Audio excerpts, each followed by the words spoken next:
अस्सलाम वालेकुम स्टूडेंट्स। अच्छा जी, चैप्टर नंबर 2 हम अपने लास्ट लेक्चर में डिस्कस कर रहे थे और ये चैप्टर कंक्लूड हो गया था। चैप्टर रिव्यू में अगर आप देखें तो वही 3 पॉइंट्स हैं जो बेटा पिछली हम 4 से 5 क्लासेस के अंदर डिस्कस करते हुए आए हैं।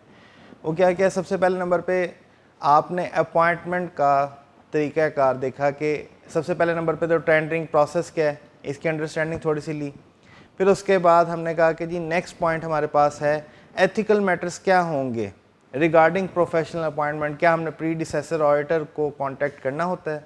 हमने कहा जी डेफिनेटली ज़रूरत होती है कि हम इंगेजमेंट एक्सेप्टेंस के टाइम पे जब भी कोई प्रोफेशनल अकाउंटेंट है उसने अगर रिज़ाइन किया है या रिटायर हुआ है या रिमूव किया गया तो उससे आप डिस्कस करें। फिर उसके बाद pre conditions for accepting an audit engagement क्या है, प्री कंडीशंस क्या हैं, ये पहले से तयशुदा कंडीशंस हैं। अगर ये नहीं होंगी एग्रीड तो ऐसी सिचुएशन के अंदर आप कहेंगे कि ये यहाँ पर ऑडिट परफॉर्म ही नहीं किया जा सकता है। It's the premise on the basis of which audit is conducted. So अब ये प्रीमाइज सेट करने के लिए हमने कहा जी चंद एक क्राइटेरियाज हैं जो आपके जहन में होने चाहिए, like roles and responsibilities of auditor and management, ये दोनों चीज़ें क्लियर हो। दूसरे नंबर पे एप्लीकेबल फाइनेंशियल रिपोर्टिंग क्लियर, जो फ्रेमवर्क है वो क्लियर हो। ऐसा ना हो कि एप्लीकेबल फाइनेंशियल रिपोर्टिंग फ्रेमवर्क ही क्लियर नहीं है आपको। अगर ऐसी सिचुएशन बनती है तो वहाँ पर सबसे बड़ी प्रॉब्लम क्या आती है कि हो सकता है कि ऑडिटर जब अपना यहाँ पर स्कोप ऑफ वर्क अपने हिसाब से परफॉर्म कर रहा है, लोगों की एक्सपेक्टेशन कुछ हो रहा है, तो यहाँ पर प्रॉब्लम क्रिएट हो जाएगी। सो प्री कंडीशंस जो भी हों आप उसको इंगेजमेंट लेटर के अंदर कंफर्म करते हैं। यहीं पर हमने कॉन्टेंट्स ऑफ इंगेजमेंट लेटर भी पढ़े थे कि इंगेजमेंट लेटर में क्या क्या चीज़ें होनी चाहिए। लास्ट वन वाज कि quality control for an audit of financial statements को कैसे मेंटेन करना है, उसके लिए हमने पढ़ा लीडरशिप होनी चाहिए, एंगेजमेंट परफॉर्मेंस के डिफरेंट क्राइटेरियाज है, direction, supervision, review, consultation, resolution of dispute, ये सारे पॉइंट्स हमने देखे थे लास्ट लेक्चर में। सो यहाँ तक अगर किसी बच्चे का कोई मसला है तो पूछ लें, अदरवाइज हम मूव कर रहे हैं टुवर्ड्स पास्ट पेपर्स। जी पास्ट पेपर्स की तरफ आते हैं तो यहाँ पर एक क्वेश्चन आ रहा है, you are the manager in a firm of chartered accountants. इसको मैं थोड़ा जूम कर देता हूँ। जी you are the manager in a firm of chartered accountant, your firm has been appointed as the auditor of a listed company. अब यहाँ पर आपने जो चीज़ें या क्राइटेरिया जहन में रखने होते हैं, दैट इज़ कि लिस्टेड कंपनी है तो उससे रिलेटेड आपके जहन में पॉइंट्स आने चाहिए कि लिस्टेड कंपनी के केस में हमें कौन कौन सा क्राइटेरिया रिक्वायर्ड होगा या कहाँ पर हमें प्रॉब्लम आ सकती है लिस्टेड के केस में। अब जहाँ स्पेसिफिकली लिस्टेड की बात कर ली वहाँ पर दूसरे पॉइंट्स नहीं लगाने आपने, ठीक है। Rustam Raees limited for the year ended 31 December 2019 RRL has been publishing their annual financial statement within 1 month of the year and have set strict deadlines for the completion of audit. अब यहाँ पर हमने starting वाला 1-2 paragraph यहाँ पर first 2 lines पढ़ ली हैं। यहाँ रिक्वायरमेंट की तरफ आते हैं, list the matters related to the given scenario only which you would like to include in the engagement letter. Engagement letter में क्या क्या चीज़ें शामिल होंगी अलॉन्ग विद देयर जस्टिफिकेशन। जी यहाँ पर उन्होंने कितने आपसे रिक्वायर किए हैं? रिक्वायर तो शायद यहाँ पर 4 हैं टोटल, क्योंकि लिस्ट करेंगे उसका हाफ मार्क है और उसको एक्सप्लेन करेंगे तो उसका भी हाफ मार्क है। लेकिन अक्सर एग्जामिनर होता है कि लिस्ट करने का 1 मार्क देता है और 1 मार्क आपको एक्सप्लेनेशन दे देता है कि आप जस्टिफिकेशन क्यों दे रहे हैं और क्या दे रहे हैं, ठीक है। अब यहाँ पर RRL की अपॉइंटमेंट हो रही है, उनकी फाइनेंशियल स्टेटमेंट्स 1 महीने के अंदर अंदर इशू होती हैं और स्ट्रिक्ट डेडलाइंस है for the completion of audit. यहाँ पर आपको आइडेंटिफाई हो रहा है कि कुछ चीज़ें इस तरह की हैं कि डेडलाइन जो है वो इंगेजमेंट लेटर के अंदर हमें बताने की ज़रूरत है। स्पेसिफिकली क्या बताने की ज़रूरत है कि जी यहाँ जो इंगेजमेंट लेटर के अंदर आप स्पेसिफाई करेंगे कि 1 महीने के अंदर अंदर चूँकि ऑडिट परफॉर्म करना है, लिस्टेड एंटिटी है, काम भी ज़्यादा होगा, तो ऐसी सिचुएशन के अंदर हो सकता है कि हम यहाँ पर सीनियर स्टाफ को एलोकेट करें और साथ में शायद इंटरिम ऑडिट की तरफ भी जा रहे हैं, ठीक है जी। ये पॉइंट भी आ सकता है। प्रीडिसेसर ऑडिटर से कम्युनिकेट करने की ज़रूरत है क्योंकि आप पहले साल के ऑडिटर हैं। Further this year RRL has change its accounting policy related to property plant equipment from historical cost to revaluation model. जब हिस्टोरिकल कॉस्ट से रिवैल्यूएशन मॉडल की तरफ मूव करते हैं तो डेफिनेटली रिवैल्यूएशन रिपोर्ट आपको किसी एक्सपर्ट से रिक्वायर्ड होगी। अब वो एक्सपर्ट का जो काम है उसको यूज़ करने के लिए भी हमें अगेन यहाँ पर उसको इंक्लूड करने की ज़रूरत है इन द इंगेजमेंट लेटर। देखते हैं जी आंसर में क्या लिखा हुआ है इन्होंने एग्जामिनर ने, matters to be included in the engagement letter. इसमें सबसे पहले आ गया being the first year of audit for our firm arrangement concerning the involvement of predecessor auditor would be necessary. के जी आप प्रीडिसेसर ऑडिटर को जो यहाँ करंट ऑडिटर है उससे कांटेक्ट करने का सबसे पहले नंबर पे राइट यहाँ पर एक्सरसाइज करेंगे। Use of auditors expert may be required, auditors expert की रिक्वायरमेंट होगी as RRL has change its accounting policy from historical cost convention to revaluation model.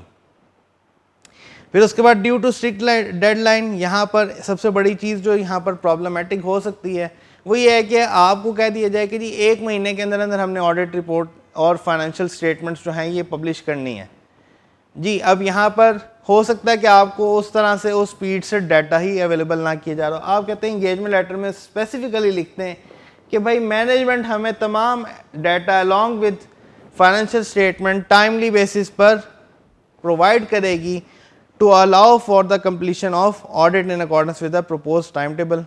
Then planning and performance of audit जो है वो आप share करेंगे अपने जो भी क्लाइंट का स्टाफ है उसके साथ, क्लाइंट की मैनेजमेंट के साथ कि ये लोग हमारी तरफ से आ रहे होंगे। We may also consider using internal auditor internal audit department and this fact may have to be communicated through the engagement letter जी। उसके बाद इससे आगे चलते हैं।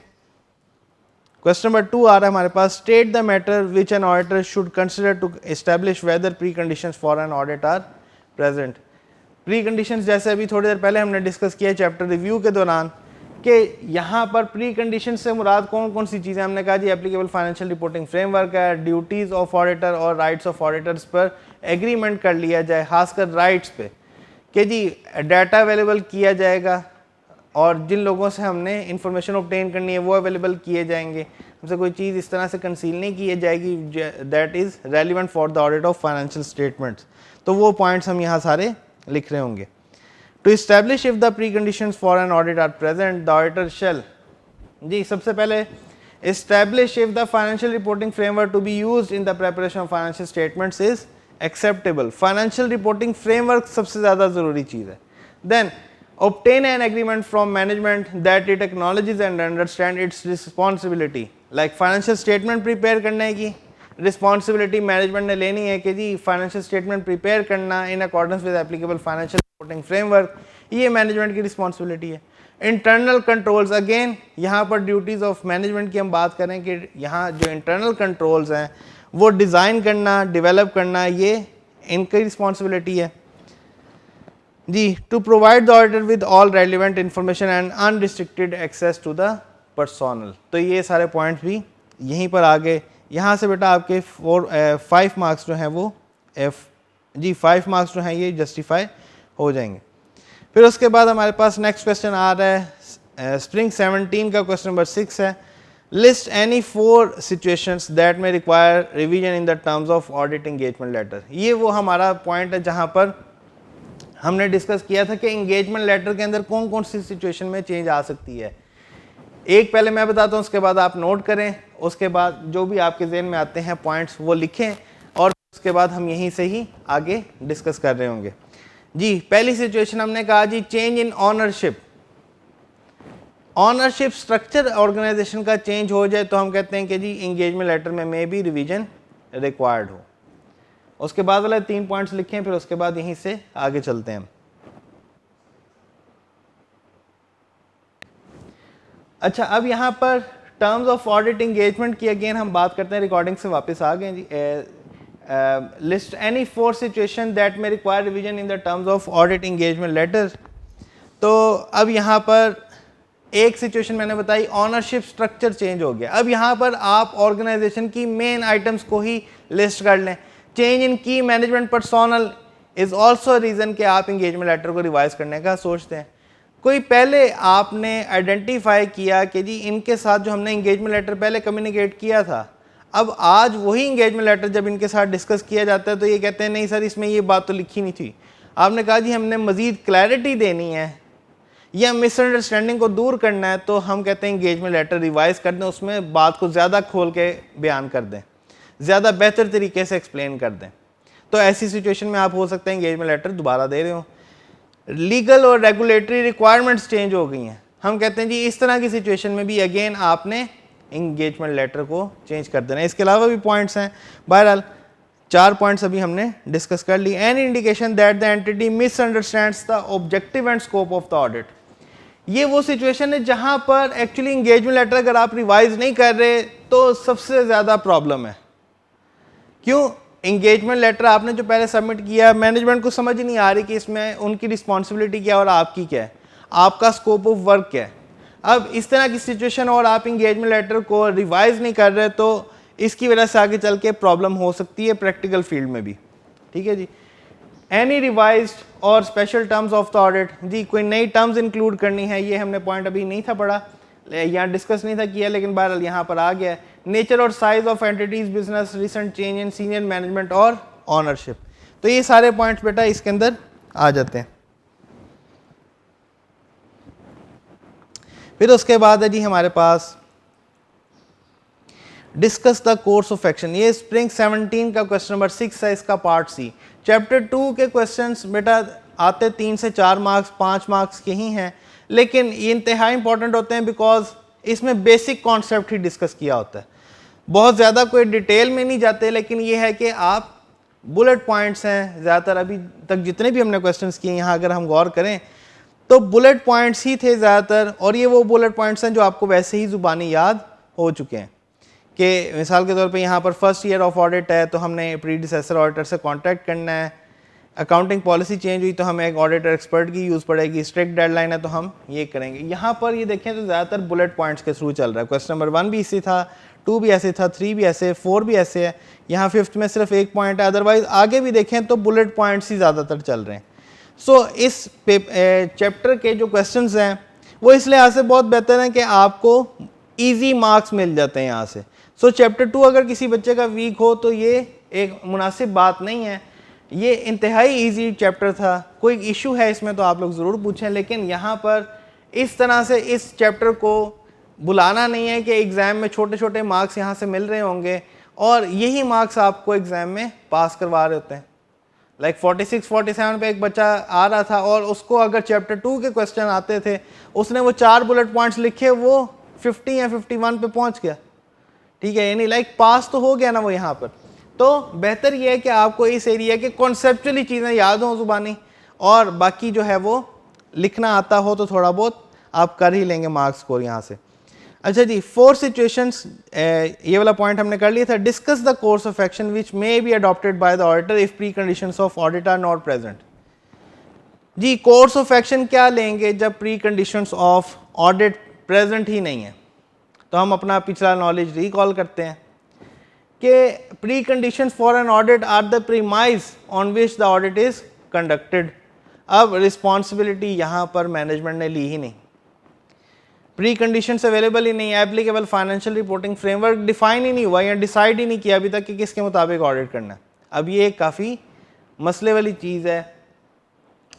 यहाँ पर प्री कंडीशंस अगर अवेलेबल नहीं है तो आप पहले मैनेजमेंट से डिस्कस करें कि भाई प्री कंडीशंस ये हैं, applicable financial reporting framework should be defined, responsibilities should be assigned, management की भी और ऑडिटर की भी। और ऑडिटर की रिस्पॉन्सिबिलिटी स्पेसिफिकली प्री कंडीशन का हिस्सा नहीं, लेकिन बतानी ज़रूर होती हैं। ठीक है जी, लेकिन मैनेजमेंट की responsibility for preparation of financial statements, for internal controls, ये सारी इनकी रिस्पॉन्सिबिलिटी हैं। ठीक है, फिर उसके बाद वही राइट ऑफ ऑडिटर के जी access to all information and personnel जो है वो अवेलेबल होनी चाहिए। अब यहाँ पर अवेलेबल नहीं है तो पहले मैनेजमेंट से डिस्कस करें कि भाई क्यों प्री कंडीशंस नहीं आ रही यहाँ पे। अगर मैनेजमेंट कहती है नहीं जी प्री कंडीशंस पर हमने एग्री नहीं करना, तो ऐसी सिचुएशन के अंदर आप ऑडिट ही एक्सेप्ट नहीं करेंगे। यही कोर्स ऑफ एक्शन है जी। Preconditions of an audit are not present. If the preconditions of the audit are not present, the auditor shall discuss the matter with management and explain to them what the preconditions are and why are they required। कि भाई pre conditions हैं कि पहले उनको समझाएं, उनको बताएं कि जी ये डिस्कशन के अंदर कि भाई ये प्री कंडीशंस हैं, you must agree to them.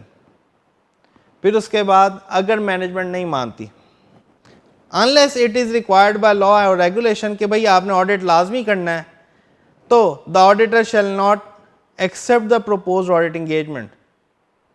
ठीक है जी, if the management is unable to address the auditors concern. यहाँ पर पिछली लाइन छोड़ भी देना यहाँ से, unless required by law regulation. पहले आगे वाले पॉइंट को समझते हैं जो हाईलाइट किया है कि the auditor shall not accept the proposed audit engagement, that is your course of action. ठीक है जी, आपने एक्सेप्ट ही नहीं करना audit if the management is unable to address the auditors concern. आपका कंसर्न यहाँ पर एड्रेस ही नहीं हो रहा, तो आप इस तरह की सिचुएशन के अंदर स्पेसिफिकली कह देंगे कि भाई ऑडिटर एक्सेप्ट ही नहीं करेगा यहाँ पर ऑडिट एंगेजमेंट को। हाँ, अगर रिक्वायर्ड बाय लॉ रेगुलेशन है तो फिर शायद करना पड़ जाए। अनलेस ऐसी कोई बात नहीं है तो आपने एक्सेप्ट ही नहीं करना, आप कहें कि जी हमने एक्सेप्ट ही नहीं करना।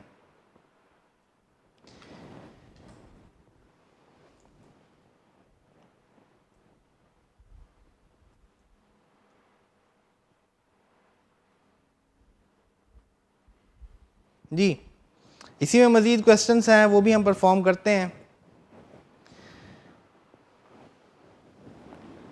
In relation to the audit report on financial statement and the content thereof, discuss the appropriateness of the or otherwise of the following statement.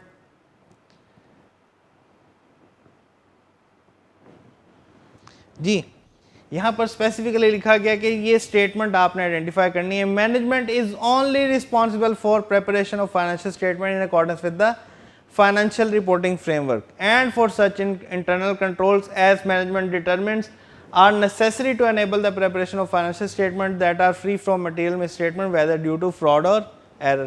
अब यहाँ पर इसको जब आप आंसर कर रहे होंगे तो आपने सबसे पहले बताना है अप्रोप्रिएट है कि नहीं है, अप्रोप्रिएट है कि नहीं ये statement.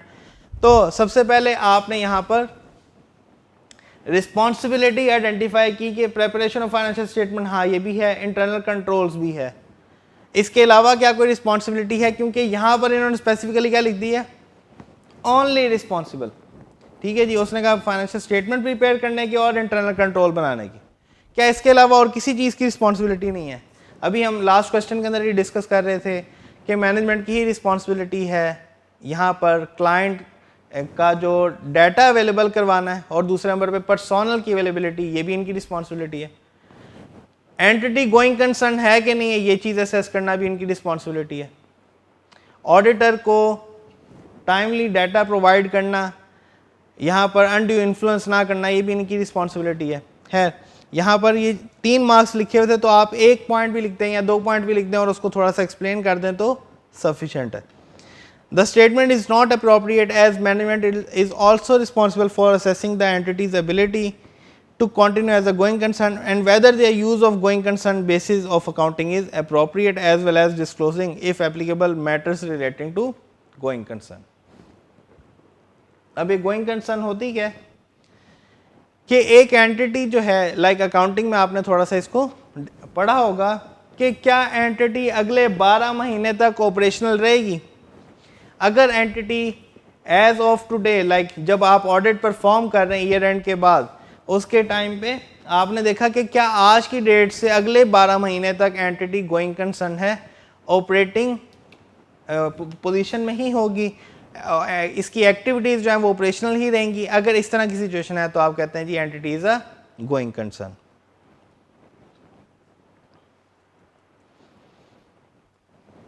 Ji, your firm has been appointed reappointed as the auditor of Elegant Limited for the year ended 30th June 2015. The firm has been the auditor of EL for the last 5 years. Reappoint कर लिया गया है और यहाँ पर बताया गया पिछले 5 सालों से आप ही ऑडिटर हैं।